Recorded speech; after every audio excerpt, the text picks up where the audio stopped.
सदर घटना काल्पनिक असून तिचा कुठल्याही सत्य घटनेशी अथवा जीवित किंवा मृत व्यक्तीशी कसलाही संबंध नाही। ही कथा केवळ मनोरंजनाच्या उद्देशाने लिहिली गेलेली असून कुठल्याही प्रकारची अंधश्रद्धा पसरविण्याचा आमचा हेतू नाही। धन्यवाद। अमोल हा एक हुशार आणि मेहनती तरुण होता। शाळेत कॉलेजमध्ये त्याने उत्तम गुण मिळवले होते। सगळ्यांना वाटत होते की आता मोठं यश मिळवले, पण नोकरी मिळवण्याच्या स्पर्धेत सततच्या अपयशाने तो निराश झाला होता। अमोलला अनेक ठिकाणी नोकरीसाठी मुलाखती द्यायला लागल्या, पण प्रत्येक वेळी कुठल्या ना कुठल्या कारणाने त्याला नकार मिळायचा।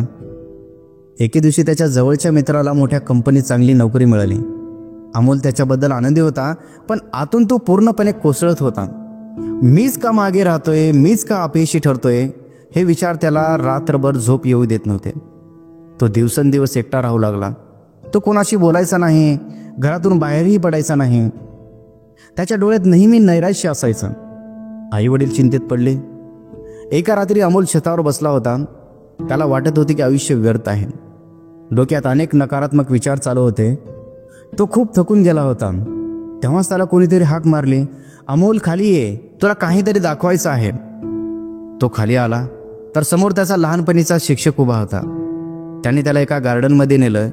तिथे एक मोठं झाड होतं, जे उन्हात पावसात टिकून होतं। शिक्षक म्हणाले, हे झाड पाहिलं का तू?